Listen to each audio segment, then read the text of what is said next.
어떤 책을 읽어보니까 우리가 슬럼프에 빠지는 4대 원인이 있다고 이야기를 하더라고요. 첫 번째, 책을 읽지 않고, 두 번째, 운동하지 않고, 세 번째, 여행하지 않고, 네 번째, 기도하지 않기 때문이다. 이걸 다 자세히 설명드릴 수는 없고요. 책을 읽지 않고 첫 번째, 두 번째 운동하지 않고, 세 번째 여행하지 않고, 네 번째 기도하지 않기 때문이다. 첫 번째가 책 읽는 것을 얘기하고 있죠. 여러분, 책 읽는다는 것은 배운다는 거죠. 공부한다는 거예요. 여러분, 우리의 삶 속에 정말 중요한 것은 공부하는 겁니다. 그래서 리더, 우리가 영어로 하면 리더라는 것이 L이죠. 발음이. 그래서 L하고 R하고 발음을 우리는 잘 구분을 못하는데, 한국말에서는요, 영어에서는 분명하게 L과 R이 구분이 되어 있죠. 그래서 사람들을 끌고 가는 지도자나 이런 사람들을 리더라고 합니다. 리더가 아니고 리더죠. 그래서 L 발음할 때 우리가 영어 배울 때 그러죠. 을이라고 이야기해요.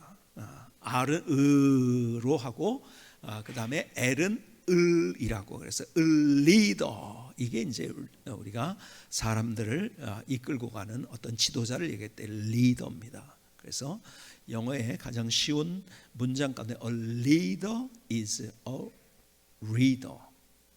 리더는 뭐죠? 글을 읽는 사람. R이죠. 그것은 R-E-A-D.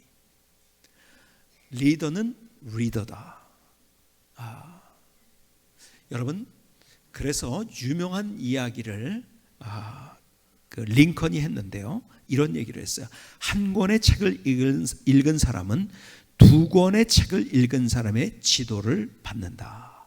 책 읽는 것이 중요하다는 거죠. 여러분, 나폴레옹을 너무 잘 알고 있어요. 그렇죠?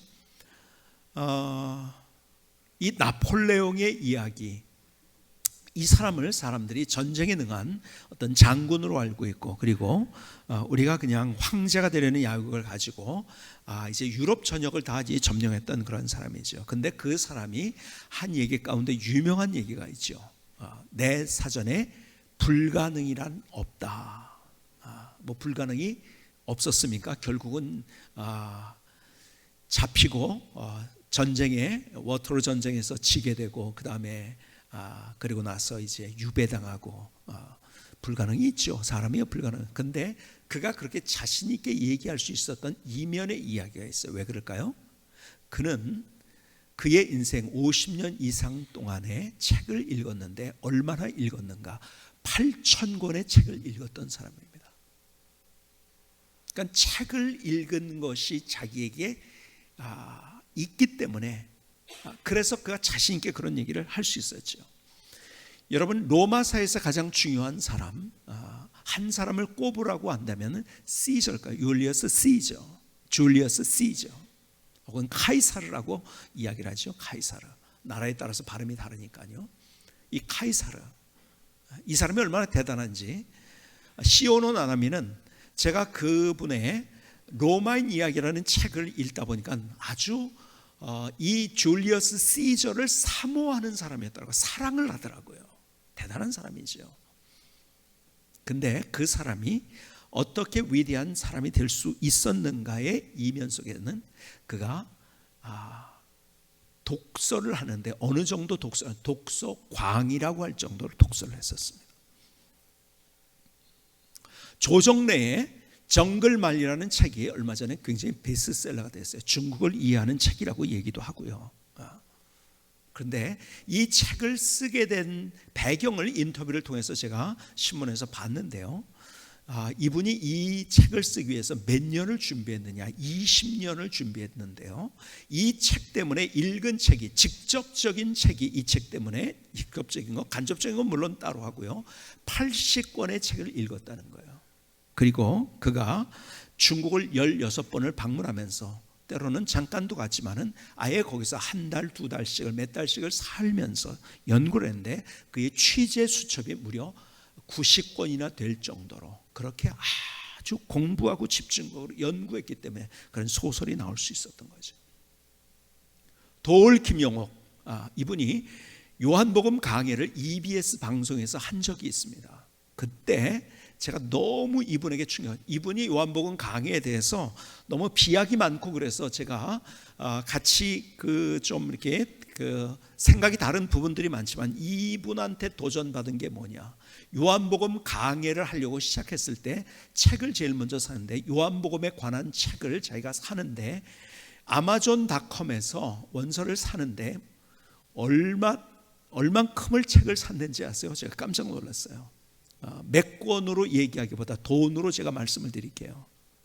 무려 첫 번째 살 때, 두 번째, 세 번째는 잘 모르겠어요. 첫 번째 살 때, 한 번 살 때, 첫 번째 무려 1,000만 원어치의 책을 샀다고 하더라고요. 여러분, 그냥 그런 강의들이 나오는 게 아니죠. 물론 제가 동의하지 않는 많은 부분이 있지만 그러나 그 사람의 그 박식한 그러한 강의들이 그냥 나온 게 아니라는 거죠. 그만큼 공부했다는 거죠. 연구했다는 거죠. 그래서 오늘 여러분과 함께 나누고 싶은 얘기가 뭐냐면 우리가 배우고 공부하는 인생을 살자는 거예요. 여러분, 자, 여러분들의 자녀들한테 우리가 흔히 부모 입장에서 이렇게 얘기를 제일 많이 하는 것 같아요. 야, TV 그만 보고, 야, 컴퓨터 그만하고, 야, 전화기 그만 보고 뭐해? 뭐예요? 공부해. 그래서 부모님의 가장 큰 잔소리가 뭐냐면 공부하라는 거예요. 아이들 입장에서 볼 때는 가장 큰 잔소리가 공부하라는 거예요. 그래서 제가 좀 걱정이 됩니다. 오늘 제 얘기가 잔소리로 들리지 않을 수 있기를 바라겠습니다. 여러분, 우리는 죽을 때까지 연구하고 공부하는 자가 돼야 되는 거예요. 자, 제가요 어떤 한 분의 스토리를 얘기를 들었어요. 신문을 통해서 읽은 얘기예요. 이분이 한 호텔에 중년에 나이가 좀 들어가지고 호텔에 취직을 했어요. 근데 호텔에 뭘로 취직을 하면 청소하는 걸로 취직을 했어요. 근데 그냥 청소하지 않았어요. 이건 왜 이렇게 하지? 하면서 왜란 질문을 하면서 그러면 이렇게 하면 어떨까? 또 더 좋은 방법은 없을까? 그러면서 청소를 연구하기 시작했어요. 책을 보고 다른 사람들의 사례를 보고 자기가 또 그것을 해보고 그래서 결국 이분이 어떻게 되는가? 어쩌면 청소하는 사람들 가운데서 가장 말단이었었어요. 그런데 이분이 그 호텔에 청소를 이렇게 하는 거라는 매뉴얼을 만들었어요. 그리고 자기와 같이 청소하는 사람에게 영향을 줬을 뿐만 아니라 전 호텔에 있는 모든 임원들에게까지 영향을 준 사람. 참 이야기를 듣고 제 가슴이 뜨거워졌어요. 여러분, 우리 분야에 어떤 것이라도 그냥 하면 안 되는 거예요. 연구해야 돼요. 공부해야 돼요. 여러분들이 어떤 일을 하고 있습니까? 직장에서 어떤 직책으로 있습니까? 어떤 일을 하고 있습니까? 어떤 회사에 있습니까? 그러면 여러분이 그 일에 대해서 남이 했던 대로가 아니에요. 남이 한 만큼이 아니라 내가 이것을 어떻게 잘할 것인가를 연구할 줄 아는 사람. 사실 역사의 스토리는 그런 사람을 통해서 내려가게 되어 있는 거죠. 그래서 앞선 그분의 이야기처럼 호텔에 청소하면서 청소하는 사람 중에서도 가장 말단이었지만은 그럼에도 불구하고 많은 사람이 영향을 줬어요. 여러분, 우리 교회 첫 번째 비전이 뭔지 아세요? 우리가 기도할 때마다 이걸 빼놓지 않아요. 이걸 빼놓으면 그 다음 기도는 빠지게 됩니다. 그분은 뭐죠? 첫 번째 기도의 제목, 우리의 비전, 기도의 제목 뭐죠? 하나님, 우리 교회가 이 지역에 영향을 주고 감동을 주는 교회가 되게 하옵소서. 이게 첫 번째예요. 무슨 말인지 아세요? 그러니까 교회가 왜 이거 아니냐 저거 아니냐 이런 거가 아니라 여러분, 우리 교회가 해야 될 일이 있지만 그러나 제일 중요한 것은 교회는 건물이 아닙니다. 사람이에요. 우리 각자가 우리의 주변에 영향을 주는 거예요. 그런 인생을 우리 같이 살자는 우리의 비전인 거예요. 저는요 참 감사한 것이, 제가 그리고 감사하고 자랑스러운 것이 뭐냐면은 우리 교회에 참 우리 성도님들이요 있는 곳에서 영향을 주는 거예요. 그래서요 영향을 줘가지고 교회 안 나오던 남편이 교회 가서 이렇게 달라졌네? 남편이 나와요? 그러다가 아내가 왔네. 교회 가서 이렇게 달라졌네? 영향을 주니까는 뭐가 왜 그런 거야? 그래서 우리 교회 나와서 그래서 안 나오던 남편과 아내들이 나오기도 하고요. 아니면 직장에서 사람들이 영향을 줬어. 사람들에게 영향을 줬어. 뭔가 다르네. 왜 그래? 교회 다니는데? 그래서 우리 교회에 나오는 분들이 많이 있다는 것에 대해서 얼마나 참 감사한지요. 우리 교회 첫 번째 비전이 만들어져요. 그래서 두 번째가 뭐예요? 그래서 많은 사람을 주님께로 인도하는 것, 이것이 우리의 비전. 세 번째는 세계 땅까지 그 일을 하는 거고요. 그래서 우리 교회가 마지막에 우리의 비전과 기도의 제목, 그래서 많은 교회들이 귀감이 되고 모델이 되는 교회가 되게 없어요. 무엇부터 시작하느냐? 영향을 주는 거예요. 근데 어떻게 영향을 주느냐? 우리가 가만히 있어서 안 돼요. 연구해야 돼요. 저는 여러분에게 좀 도전을 드리고 싶어요. 이런 뭘 하고 계십니까? 6일 동안의 삶 속에서 뭘 하고 계십니까? 그냥 하지 마세요. 했던 대로 하지 마세요. 또 연구하는 거예요. 공부하는 거예요. 책 읽는 거예요. 여러분, 김도윤이라는 분이 이런 책을 썼어요. 책 제목이 1등은 당신처럼 공부하지 않았다. 1등은 당신처럼 공부하지 않았다. 여기에서 이 부제가 뭐냐면 수능 만점자 30인이 말하는 바로 내 것이 되는 진짜 공부법. 부제대로요. 이 사람이요, 사람들을 쫓아갔는데 누구를 쫓아가냐면 수능에 만점을 받은 학생들을 쫓아갔어요. 그리고 인터뷰를 해서 그래서 책을 쓴 거예요. 비법을 들어봤더니요, 많은 것들이 있지만은 핵심이 이런 거더라고요. 비법을 들어보니까요, 답이 어디서 하냐면 습관이 중요한데, 그 습관이 어떤 습관? 책 읽기와 신문 읽기를 했다는 거예요. 그리고 만점자의 절반 이상은요, 스마트폰 대신에 단순한 통화 및 문자 메시지만 되는 소위 말해서 피처폰이라고 하죠. 단순한 폰을 사용했다는 거예요. 그리고 스마트폰을 사용하지 않았다는 거예요. 왜 그러냐면 스마트폰이요, 있으면서 이것이 우리에게 편리한 것도 있지만요, 음향이 있죠. 빛과 그림자가 있죠. 그것 때문에 여러분 요즘은 단톡방이 많이 만들어져 가지고요, 수시로 땡땡땡땡 거려요. 카톡 그러면서, 그렇죠? 근데 그게 어느 때, 이제는 전 세계적으로 연결돼 가지고 미국에 살고 있는 사람, 저 유럽에 있는 사람하고도 묶여져 가지고요, 그냥 밤이나 낮이나 그냥 울려버린 거. 그 학생들이 하는 얘기가 뭐냐면, 그래서 거기에 한번 땡 해가지고서 문자 온 걸 보다 보면 내가 집중력이 흐트러진다는 거죠. 공부하려면 집중력이 있어야 됩니다. 그래서 우리 자녀들을 위해서 기도할 때 제가 지혜 달라는 기도를 합니다. 근데 꼭 빼놓지 않고 하는 기도가 있어요. 집중력을 주시옵소서. 여러분, 집중력이, 여러분 1시간을 앉아 있어도요, 집중력 없으면요, 내가 공부한 게 없게 됩니다. 집중력이 있어야 돼요. 그 집중력이 떨어진다는 거예요. 그런데요, 여러분, 더 중요한 게 있어요. 그러니까 제 설교를 듣고 나가지고 또 집에 가서 이렇게 하려고 하죠. 목사님이 그러는데 공부 잘하는 애들 스마트폰 안 하고 그 문자 안 한대, 이러려고 하시죠. 여러분, 절대로 그러지 마시기 바랍니다. 그보다 더 중요한 게 있어요. 진짜 더 중요한, 주목해야 될 부분이 이겁니다. 부모가 책 읽는 모습, 공부하는 모습을 보였기 때문에 자기가 자연스럽게 따라했다는 거예요. 공부 잘하는 아이들의 이야기예요. 그러니까 부모님들의 잔소리를 듣고서 아이들이 잘하지 않습니다. 부모님들의 살아가는 궤적을 보고, 흔적을 보고, 그 발자국을 보고, 그들의 행동을 보고 쫓아가는 거예요. 꼭 설교 들은 다음에, 제가 앞선 얘기처럼 스마트폰 안 받아, 야 목사님 그러는데 공부 잘하는데 스마트폰 안 본대, 이러면 또 싸움되고 잔소리되고 점점 쌓여. 그건 자기가 하게 만들어야죠. 잔소리 되는 게, 내가 그걸 보이는 거예요. 여러분, 내가 그걸 통해서 아이들이 또 공부하는 아이들이 되고, 여러분 누가 행복한지 아세요? 죽을 때까지 공부하는. 자, 여러분, 어쩌면은 우리는 원석이라고 얘기할 수 있어요. 원석을 보석으로 만드는 것, 분명히 그것을 잘 닦으면 보석이 되는데, 보석으로 만드는 것은 공부하고 연구하는 거예요. 여러분 보세요. 우리가 요즘 운동에 대한 얘기를 너무 많이 합니다. 그래서 운동에 아주 사람들이 목숨을 걸고요, 저도 어떻게든지 10,000보를 걸으려고 그래요. 하루에 10,000보를 걸으려고 노력을 합니다. 그래서 안 되면요, 제자리에서 이렇게라도 해요. 책을 보면서 가끔 이러기도 하고요. 10,000보를 걸어요.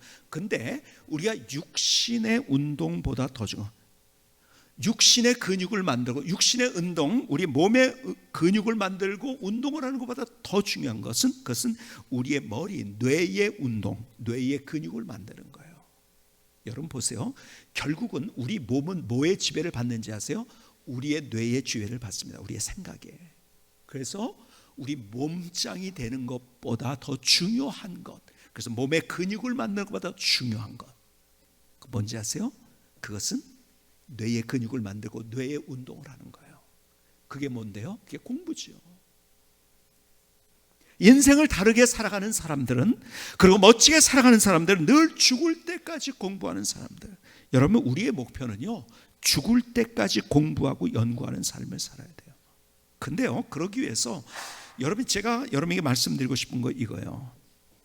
뉴스를 보더라도요, TV보다 신문으로 뉴스를 보실 수 있기를 바랍니다. 제가 여러분에게 강력하게 제안을 드립니다. 여러분, TV를 보면은요, 나도 모르게 생각을 안 하게 됩니다. 그냥 그것을 내 속에 받아들이게, 인풋만 돼요. 인풋. 근데요, 여러분, 신문을 읽으면은요, 신문을 읽으면은 어떤 현상이 있느냐, 이걸 보면서 분석을 하게 되고 분석력이 생기고요, 지성과 그리고 감성과 논리성과, 여러분, 영적인 사람은 영성까지 깨어나게 됩니다. 똑같은 한 시간의 뉴스를 보는 것과 신문을 보는 것, 그것은 내가 받아들이는 수준도, 엄청난 정보의 양도 다르고요. 여러분, 그냥 TV를 보면은요, 그래서 옛날부터 TV의 별명을 뭐라고 하죠? 바보 상자라고 이야기를 해요. 왜? 나를 생각 안 하게 만들기 때문에. 편리해요. 근데 문제는 뭐냐? 생각을 안 하게 만들어요. 우리의 몸으로 얘기한다면 운동을 안 하게 만드는 거예요. 그래서 여러분들이 신문을 봐야 돼요. 제가 얼마 전에 어떤 책을 봤더니요, 그 선생님이 자기 집에서 신문을 구독하는 사람 손들라고 그랬대요. 그때 5명 손들더래요. 요즘 컴퓨터 있는데요, 뭐 또 스마트폰이 있는데요. 그래서 우리가요, 우리의 지식이 단순해지고 그냥 똑같이, 이게요, 기계적이 돼 버립니다. 똑같은 거 보고요, 다양한 것을 못 봐요. 저는 신문을 보는데도요, 소위 말해서 사람들이 얘기할 때 이건 좌파적 신문, 이건 우파적 신문, 그렇게 얘기합니다. 저는 그것을 다 봅니다. 제가 보려는 신문이 2개인데 그 따라와 가지고서 또 많은 신문들이 여러 가지가 따라오는 거예요. 그래가지고 제가 다 봅니다. 그리고 가장 객관적으로 균형감 있는 생각을 하려고 해요. 여러분, 자꾸 읽어야 돼요.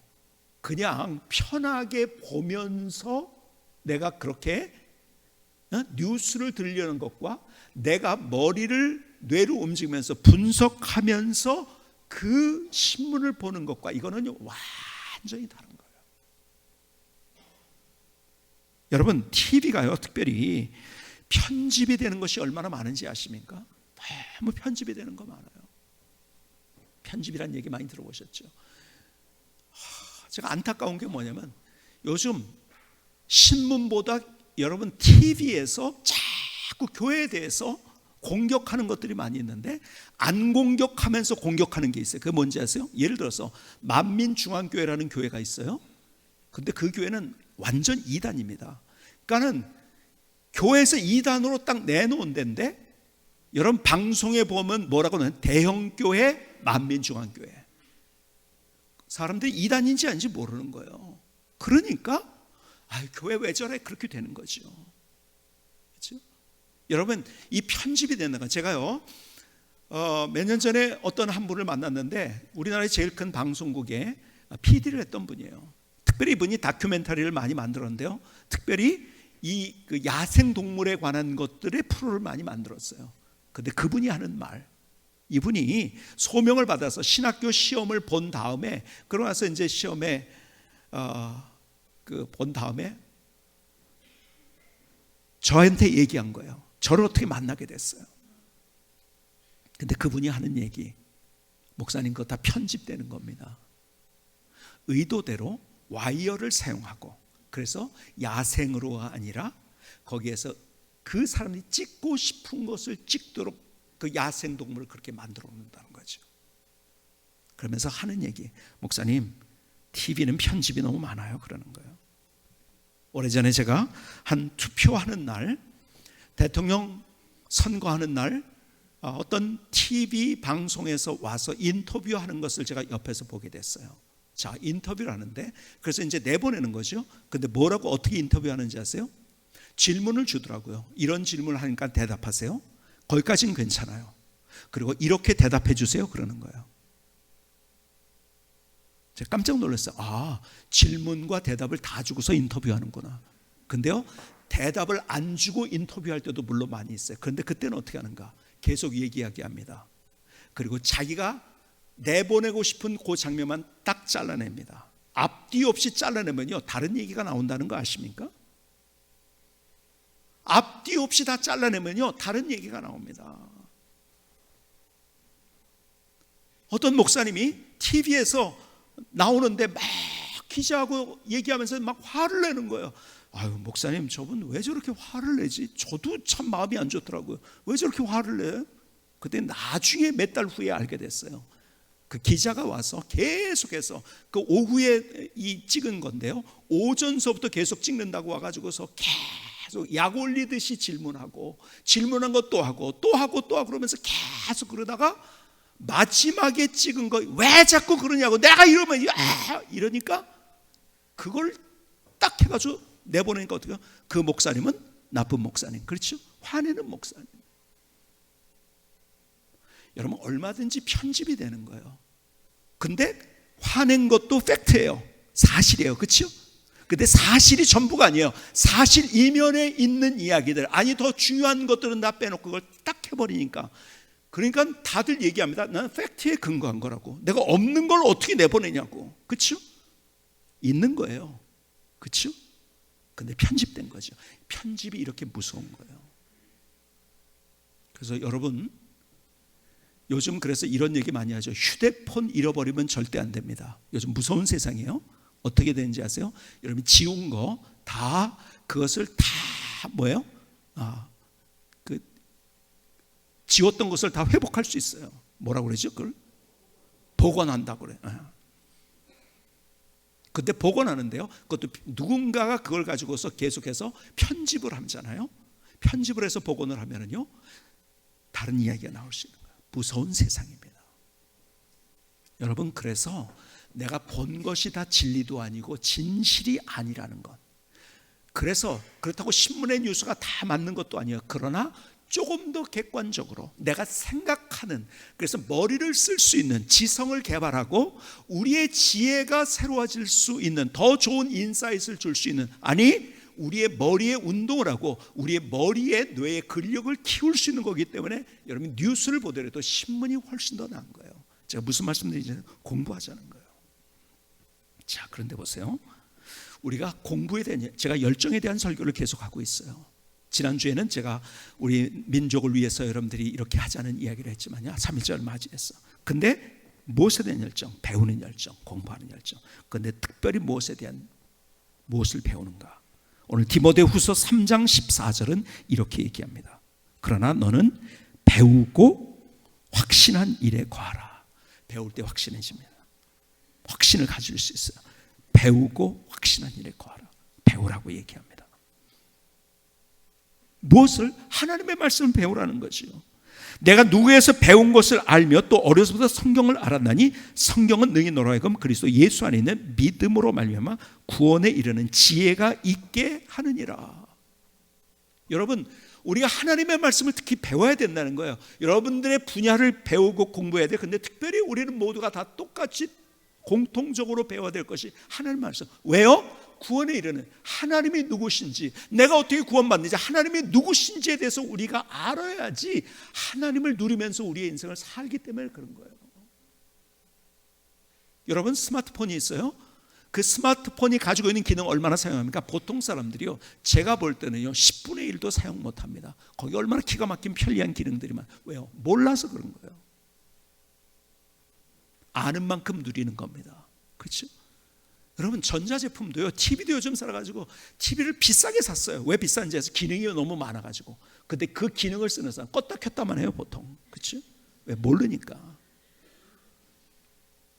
얼마나 좋은 기능들이 많은데요. 그렇죠? 여러분, 내가 미술관에 갔어요.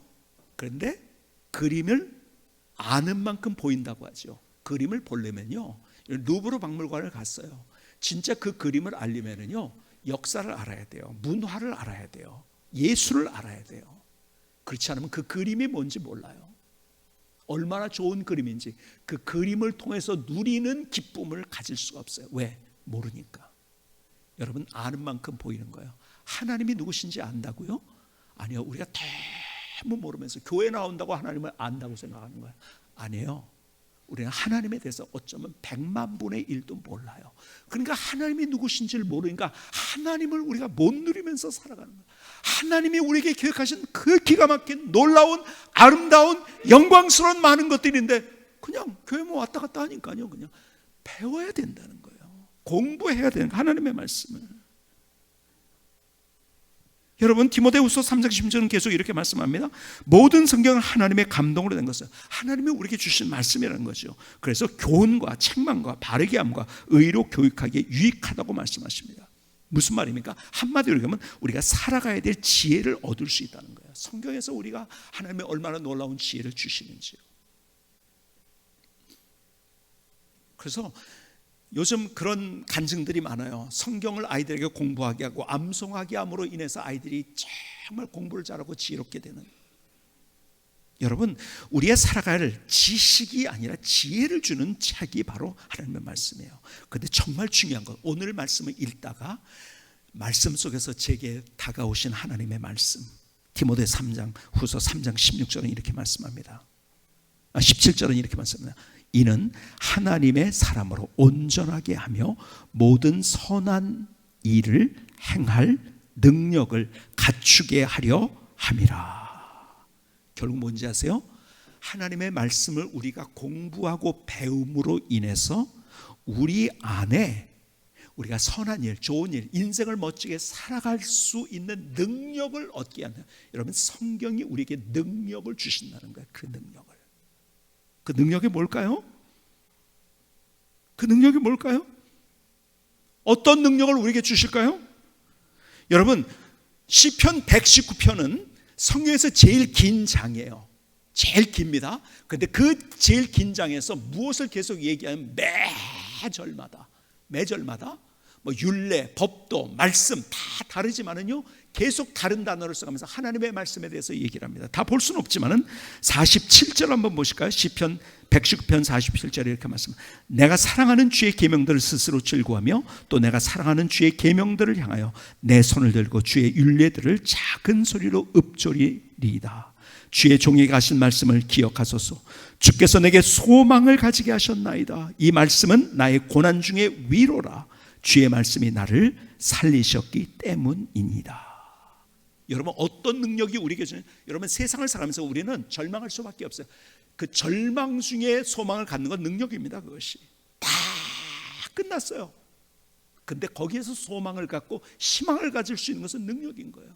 그 능력을 주신다는 거예요. 더 나아가서 우리에게 위로, 고난 중에 위로라고요. 여러분, 우리가 받은 상처와 우리의 가진 눈물과 우리의 아픔과 우리의 고통을 누가 위로해 줄 수 있습니까? 무엇이 위로해 줄 수 있나요? 내가요, 다 파산 직전이에요. 완전히 몰려가지고 잠도 못 잡니다. 근데 옆에서 누가 괜찮을 거야, 위로해 주라고 얘기했어요. 그 위로가 될까요? 아니요, 위로가 상처가 될 때가 더 많아요. 아세요? 내가 정말 다른 사람이 걸려보지 않은 병에 걸렸어요. 사람들이 괜찮을 거야 하고서 누군가가 위로해. 그 위로가 됩니까? 아니에요. 어쩌면 더 혼자 숨고 싶어요. 그래서 내가 어떤 사람에게 상처를 받았어요. 배반을 당했어요. 누가 위로해줘? 너 위로가 될까? 안 돼요. 그런데 하나님의 말씀으로, 오늘 본문에 보니까 시편 119편에서 하나님의 말씀으로 나를 위로해 주시고 나를 위로하는 능력이 되었다는 거죠. 하나님의 말씀이. 갈보리 언덕의 십자가상에서 모든 것을 경험하신 주님. 내가 손가락질 당해요. 그분이 당하셨기 때문에 내가 실패했어요. 그분이 사람의 눈을 보면 다 실패했기 때문에 다 도망갔잖아요. 조롱을 당합니다. 침뱉음을 당합니다. 여러분, 육체적인 고통을 얼마나, 여러분, 그 고통을 누가 알겠습니까? 주님이 그 고통을 경험하셨기 때문에 나의 진정한 위로자가 돼서 그 하나님의 말씀이 나를 위로하는 능력, 다른 것은 위로할 수 없어요. 아니에요. 위로한다고 찾아온 사람을 더 나를 상처 줄 때가 많아요. 근데 주님은 진짜 위로해 주나, 위로의 능력을 우리에게 주신다는 거예요. 시편 110편 105절은 더 나가서 이렇게 얘기합니다. 주의 말씀은 내 발의 등이요 내 길의 빛입니다. 무슨 말인지 아세요? 깜깜한 세상 속에서, 어두운 세상 속에서 앞에 내 발, 내가 한 발짝 뛸 때 거기에 등이 되고 내 길에 빛이 된다는 거예요. 무슨 말인지 아세요? 다 깜깜하면 아무것도 안 보여요. 그렇죠? 근데 뭐 때문에 그거 볼 수 있는 거죠? 여러분이 저를 볼 수 있는 게 뭐 때문에? 빛 때문에 보이는 거예요. 그렇죠? 깜깜하면 아무것도 안 보여요. 우리 인생은 깜깜해요. 어쩌면은 내일 일을 알지를 못해요. 내 담 너머를 몰라요. 근데 주님께서 그 담 너머를 볼 수 있는, 내 앞을 볼 수 있는 능력, 다른 사람은 못 보는데 나는 그걸 보게 하시는 그 능력. 왜? 주님의 말씀이 빛이 되시기 때문에. 그러니까 시편 기자가 너무 놀랍네요. 내가 하나님 말씀 앞에 섰더니 하나님, 내가 보이지 않던 앞이 보이네요. 내 인생의 담 너머가 보이네요.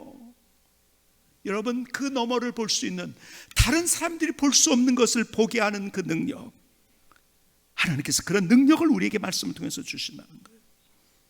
시편 119편 165절을 볼까요? 주의 법을 사랑하는 자에게는 큰 평안이 있으니 그들에게 장애물이 없으리이다.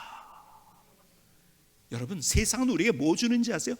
점점 우리가요, 결국은 우리가 발전하면 발전할수록 우리는 더 큰 두려움, 여러분 농경사회 때 가졌던 두려움보다 훨씬 더 큰 두려움, 염려, 걱정, 불안이 우리를 찾아옵니다. 여러분, 기계 문명이 발전할수록 어떻게 되는지 아세요? 점점 더 사람들은 우울증에 빠집니다. 농경사회에 볼 수 없었던 이러한 우리들의 불안, 두려움, 염려. 내가 그래서 스위치를 딱 켜서 야 이제는 평안, 그럼 평안, 내가 그런 능력이 있습니까? 아니에요. 내가 두려움을 없애려면 더 두려워지는 나의 삶. 근데 그 두려움을 제거하게 만드시는 하나님의 능력, 무엇을 통해서? 하나님의 말씀을 통해서. 세상은 계속 두려움과 불안을 우리에게 주는데, 그래서 우리가 이런 찬양을 드리잖아요. 평안을 너에게 주노라. 주님의 말씀이에요. 세상이 줄 수 없는, 세상이 우리에게 주지 못하는, 아니 오히려 불안과 두려움을 주는, 세상이 알 수도 없는 평안, 평안, 평안, 평안을 내게 주노라. 세상이 할 수도 없는, 세상이 줄 수도 없는, 하나님께서 그 능력을 우리에게 주신다는 거예요. 무엇을 통해서? 말씀을 통해서 우리의 장애물들 제거하고. 그래서 시편 119편 167절은 우리에게 말씀합니다. 내 영혼이 주의 증거들을 지키어 싸우며 내가 이를 지극히 사랑하나이다. 그래서 시편 기자는 고백해요. 나 이 말씀을 사랑합니다. 사모합니다. 자, 여러분들이 젊었을 적에 한번 누군가를 처음 만나가지고 그 사람을 사랑하게 됐어요. 근데 그 사람한테 편지가 왔어요. 그 편지 한 번 보고서 버릴까요? 아니, 어떤 사람은 벽에 붙여놓고 매일 아침에 그거 읽고 시작하고 하루에 자기 전에 요즘은 그런 낭만도 없어진 것 같아요. 편지가 없어진 시대가 됐으니까 계속 읽잖아요. 그렇죠? 사랑하는 사람에게 온 편지 계속 또 읽고 또 읽어도 질리지 않아요. 그렇죠? 저는 이렇게 정말 가슴을 다해서 얘기하는데 여러분 표정을 보니까 사랑을 안 해봐서요, 그런 표정인 것 같아요. 여러분, 하나님이 우리를 사랑하시고 내가 하나님을 정말 사랑한다면 나는 그 말씀을 또 보고 싶고 또 보고 싶고 또 보고 싶고, 그것이 무엇보다도 내 삶의 능력이 된다는 사실. 자, 그런데 보세요. 여러분, 우리가 잘 배우기 위해서 제가 중요한 키포인트 하나를 여러분이 말씀해요. 잘 배우고 연구하기 위해서 여러분의 일상 속에서 이런 분야도 그렇고 하나님 말씀도 그렇고, 여러분 뭐가 제일 필요한지 아세요? 정말 중요한 것, 이게 제일 중요합니다. 여러분, 호기심이 있어야 돼요. 왜란 질문하는 호기심. 여러분, 천재들은 아이들이 얘가 천재성이 있다 할 때 자꾸 지금 왜 그래? 왜? 엄마 이걸 왜 그래? 그런 애들은 호기심이 있어요. 그러니까 호기심이 있으니까 어떤 걸 가지고요, 자꾸 호기심 때문에 그걸 캐가는 거예요. 공부합니다. 그러니까 공부하면서 그 공부에 1등하는 애들을 보면은 공부가 스트레스가 아니에요. 진짜 1등하는 애들은 그 책을 보니까 그러다고 공부가 기쁨이에요. 왜 그런지 아세요? 호기심 때문에. 그러니까 그것을 왜 그러지 하면서 그것을 캐내면서 나갈 때 그 호기심 때문에 공부가 스트레스가 아니라, 근데 호기심이 없이 할 수 없는 사람들은, 할 수 없이 하는 사람은 그게 뭐예요? 스트레스예요. 호기심이 우리를 공부하는 기쁨을 누리게 해줘요. 그래서요, 여러분이 성경에 볼 때 이런 말씀 들어보셨죠? 주의 말씀은 내 입에 꿀보다 더 답니다. 아유, 미사여구가 참 심하구나. 여러분, 그 호기심이 없기 때문에 그런가. 호기심이 있는 사람은요, 야, 이 말씀이구나 무릎을 치면서요. 저의 생에도 그런 경험들이 너무 많이 있어요. 왜란 질문을 가지고, 영적인 호기심을 가지고 왜란 질문하면서 그걸 할 때 하나님께서 그날 깨닫게 하셨는데 너무 기가 막힌 거예요. 감격적인 거예요. 감동이 있는 거예요. 그리고 내 삶의 지표가 되는 거예요, 그것이. 여러분, 호기심이 중요해요. 근데 감사한 것은요, 전 세계에서 호기심이 가장 많은 민족이 어느 민족인지 아세요? 우리 한민족입니다. 한국 사람이 호기심. 그래서요, 호기심이라는 것은요, 교육심리학 용어사전에 보니까 이렇게 정의를 하더라고요. 어떤 것의 존재나 이유에 대해 궁금해하고 알려고 하며 숙고하는 태도냐 성향, 또는 항상 생동감 있게 주변의 사물에 대해 의문을 갖고 끊임없이 질문을 제기하는 태도나 성향을 말한다. 여러분, 궁금해하고 질문하는 거 왜 그럴까? 성경도 그거예요. 무조건 그냥 이렇게 내가 이렇게 써있네 하고 읽으면 안 돼요. 왜 그럴까? 주님 왜 이 말씀하셨지? 이게 왜 그러지? 내가 내 논리는 이거 안 맞는 것 같은데, 그러면서 자꾸 쳐들어가는 거예요, 그 안으로. 그때 하나님께서 깨닫게 하시는 거예요. 그 영적인 호기심. 호기심이 있는 사람은 주변의 현상에 대해서 왜 그럴까 또는 무슨 일일까 하는 질문을 의식적으로 제기하고 그 질문에 대한 답을 찾으려 한다. 그 호기심은 자발적으로 지식을 습득하고 사고하고 행동하는 데 많은 영향을 미친다. 여기서 얘기하는 게 뭔지 아세요? 호기심이 있으면요, 공부 자발적으로 하는 거예요. 그렇죠? 그냥 공부를 잘하는 거죠. 아리스토텔레스가 이런 얘기를 했어요. 호기심이야말로 인간을 인간이게 하는 특성이다. 아리스토텔레스 얘기예요. 아인슈타인은 이런 얘기를 했어요. 유명한 얘기를 했습니다. 나는 천재가 아니다. 자기 천재가 아니래요. 천재면서. 근데 뭐라고? 다만 호기심이 많을 뿐이다. 호기심 때문에 천재가 된 거예요. 천재이기 때문에 호기심이 아니라 호기심 때문에 천재가 됐다는 거죠. 여러분, 개화기 때, 우리나라 지금부터 100년 전, 120, 30년 전에, 또 150년 전에 선교사들이 와서 이 사람들의 평이 뭐냐면, 한국 사람들이 이렇다는 것을, 의아한 것들, 참 신기한 것을 기록을 많이 했어요. 개화기 때 그 선교사들의 글을 보면 참 재밌는 것들이 많죠. 지금도 외국 사람들이 우리나라에 오면은요, 신기한 것들이 많이 있죠. 우리나라에 오면 제일 신기한 것 가운데 하나가, 그 사람은 전혀 이해가 안 되는 거. 밥을 시켰어요. 우리가 음식을 시켰는데 반찬을 달래는 대로 계속 줍니다. 여러분, 전 세계에 없는 일이에요, 이거는. 깜짝 놀랍니다. 어떻게? 우리는 원래 정이 많은 민족이에요. 그렇죠? 그래서 다른 나라는 일본이고 중국이고 미국이고 뭐 유럽이고 다 돈 내야지 더 줍니다. 내가 그만큼 나오고선 끝이에요. 그리고 더 달라고 하면 돈 내야 되는 거예요. 그런데 우리나라처럼 계속 나오는 나라는 없습니다. 또 밥을 먹을 때 전에도 말씀한 것처럼 외국 사람이 와서 놀라는 게 뭐냐면 밥을 먹으려고 상에 딱 앉으면 일단 우리가 하는 행동, 냅킨을 꺼내가지고서 상에 얹어 놓습니다. 그리고 그 위에 수저를 올려놔요. 여러분, 전 세계에 없는 일입니다. 이거는 깨끗한 것을 좋아하는 우리들 절대로 더러운, 누가 어떻게 먹었는지 모르는 상 위에다가 수저를 놓지 않겠다는 거죠. 그래서 냅킨을 놓습니다. 그렇죠? 전 세계에 이런 나라는 없습니다. 참 신기한데, 근데 개화기 때 왔을 때 얼마나 신기했어요. 근데 그 사람들이 공통적으로 하는 얘기 가운데 하나가 이거예요. 천주교 선교에 쓴 나블로라는 사람은 이렇게 기록을 남겼어요. 조선인들은 호기심이 많아 가장 작은 일 하나도 알고 싶어하며 또 그것을 남에게 이야기하고 싶어한다. 길모 선교사는요, 개신교 선교사죠, 이렇게 얘기했어요. 조선 사람들이 가지고 있는 독특한 특징은 호기심이다. 한 100여 년 전에 작가 잭 런던인 사람이 한국에 와가지고 한국 사람을 보면서 이런 얘기를 했어요. 한국인의 두드러진 특성은 호기심이다. 그들은 기웃거리는 것을 좋아한다. 한국말로는 구경이라고 한다. 여러분, 그래서 이 사람이 똑같이 동양 사람으로 생겼는데 한국 사람인가 어디 나가서 외국에 나가서 구별하는 방법, 잘 기웃거리면 분명히 한국 사람입니다. 그게 뭐냐? 그게 호기심이라는 거예요. 어떤 민족보다도 많은 호기심.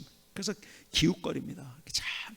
다른 나라 사람은 걸어갈 때요, 그냥 걸어가는데 한국 사람에서 기웃거리면서 걸어갑니다. 그 구경을 좋아해요. 그래서 특별히 좋아하는 구경, 불구경, 싸움 구경.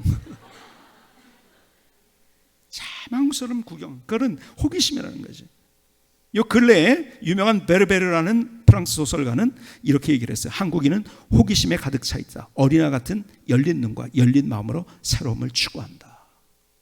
자, 그래서 여러분, 배우자는 것이, 공부해야 하는 것이 여러분이 드리는 말이 아니에요. 여러분이 그러기 위해서 제가 드리고 싶은 말씀이 있어요. 호기심을 가져야 돼요. 여러분의 일에 대해서, 여러분 맡은 직장에서 일, 여러분의 사업에서, 그리고 여러분들의 교회에서 일, 또 성경에 대해서 호기심을 가져야 돼요. 그래서 성경에 대해서 오늘부터는 뭐가 시작되죠? 성서대학이 시작돼요. 성서대학이 시작되는데요, 여러분, 그냥 잘 안 되면은요, 좀 기웃거리세요. 그냥 뭐하나. 그게 또 호기심이라고 했잖아요. 그렇지? 여러분, 그런 호기심, 특별히 영적인 호기심, 여러분, 그때 그 호기심이 있으면요, 내가 공부하는 것이 기쁨이에요. 야, 이거구나. 여러분, 내 입에 꿀과 같이 달다는 말씀의 미사여구가 아니에요. 그것이 내 삶의 현실입니다. 누구에게? 그냥 성경을 공부하는 사람이 아니라 호기심을 가지고 그것을 공부하는 사람. 오늘 여러분의 가슴에 호기심이 가득 차서 죽을 때까지, 주님 나라에 가는 날까지 우리의 삶이 배우고 공부하는, 특별히 하나님의 말씀에 대해서 배우고 공부하는 멋진 인생 세울 수 있기를 주님의 이름으로 축복합니다. 김성규 성사님의 찬양을 들으시겠습니다.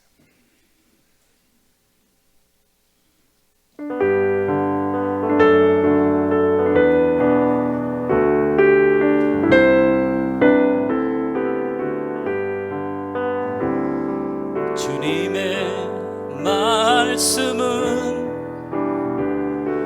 내 발의 등불이요 내 길을 인도하니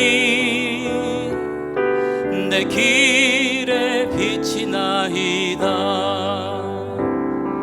하나님의 감동으로 지으신 진리의 말씀 내 인생을 조명합니다. 주님의 말씀으로, 주님의 말씀을 사모하는 자에게 위로와 큰 평안이 있으니 어떠한 고난도 어려움도 장애물이 없습니다. 주의 법을 사모하며 깨닫게 하소서. 주님의 말씀은 내 발의 등불이요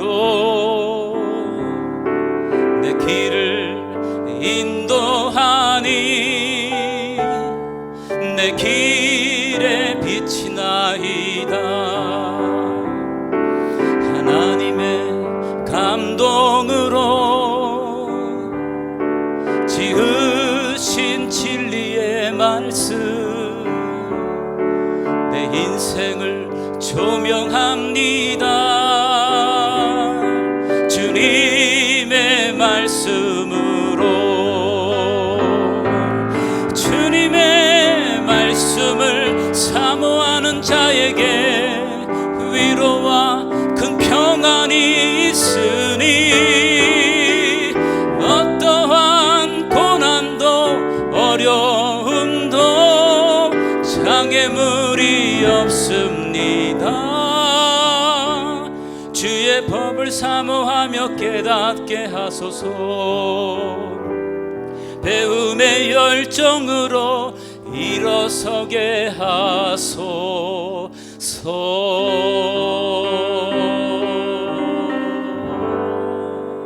아멘. 하나님, 나의 고백입니다. 나의 결단입니다. 나의 노래를 받아 주시옵소서. 제 인생에 잊을 수 없는 터닝 포인트의 순간이 있었어요. 여러 번 그런 것들이 있었지만 특별히 잊을 수 없는 한 장면 가운데 하나. 제가 전도사 시절에 이동원 목사님과 함께 어떻게 얘기를 나누게 됐어요.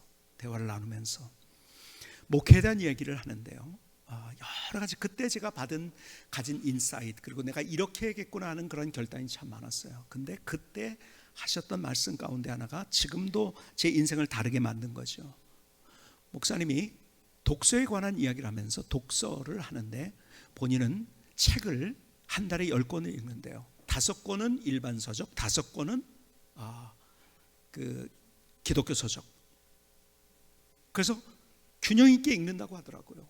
제가 그걸 듣는 순간에 제가 그때 깨달은 것, 그때 이제 제가 뭐냐면 제가 공부에 대한 얘기를 하지만 저는 공부를 싫어했던 사람이에요. 왜 그러냐면 무조건 외우라는 것은 스트레스거든요. 저는요 속으로 그래서 그런 것에 대해 굉장히 저항을 했던 사람인 것 같아요. 내가 이해가 안 되면 안 되는 거예요.